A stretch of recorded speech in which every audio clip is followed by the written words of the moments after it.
আজকে দুপুরবেলাতেই বাড়ি থেকে বেরিয়ে দেখো বাজারে চলে এসেছি। এসে এই যে এখানে আমার ছেলে খিদে পেয়ে গেছিলো, তো এই যে এই দোকানটাতে বসিয়ে দিয়েছি মিষ্টি খেতে। তো দুটো মিষ্টি খেয়ে আবার বলছে মা আবার নেব। আমি বললাম না আর নিতে হয় না, আবার পরে খাবা। আর ও বাড়িতে ছিল, আর এদিকে দেখো গরম মিষ্টি বানাচ্ছিল ওখানটায়। আর এই যে যার সাথে যাচ্ছি, আসলে আমার কাজের জন্য আমি যাচ্ছি না, আমার বাড়ির পাশে এক মাসি আছে, তো মাসির একটু সোনার দোকানে দরকার আছে, তো তার জন্য একা যাবে। তাই বললো বৌমা তুমি চলো, তাই বললাম ঠিক আছে তাহলে চলো। তো দেখো এই ব্যাংকে একটু দাঁড়িয়েছে টাকা তোলার জন্য। আর দেখো কি বদমাইশি করছে, ধুলো টুলো কিছুই মানছে না। আমি বলছি হাত দিস না, হাত দিস না, ধুলো ঘাটিস না, তো কিছুতেই শুনছে না। আর এমনিতে একটু চঞ্চল, কথা শোনে না। ঠিক আছে, আবার দেখো হাসতে, দেখো আমি বলছি। তো আমি ভাবলাম বাড়িতে ছিল তো নিয়ে যায় সাথে করে, তো নিয়ে এসেছে যেন আমি ভুল করে ফেলেছি, বাড়ি থাকলে ভালো হতো। আর দেখো বাসে ওঠার জন্য না পাগল হয়ে যায়।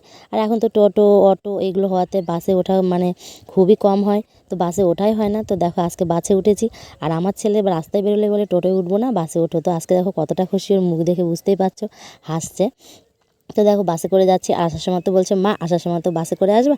আমি বললাম ঠিক আছে। তো আমরা কিন্তু আসার সময় তো বাসে করে এসেছিলাম, সেই ভিডিওটা আর করা হয়নি। আর সোনার উপর দোকানে যে কারণে গেছিলাম আমাদের কাজটাও হয়নি, যার জন্য আর মানে কি বলবো, তাড়াতাড়ি করে চলে এসেছিলাম, তো আর ভিডিও করা হয়নি। তো দেখো এখান দিয়ে যাচ্ছি, আর এই যে এখান দিয়ে না প্রচুর দেখো কি সুন্দর শীতকালে জামা প্যান্ট উঠে গেছে, সোয়েটার টোয়েটার সব বাচ্চাদের।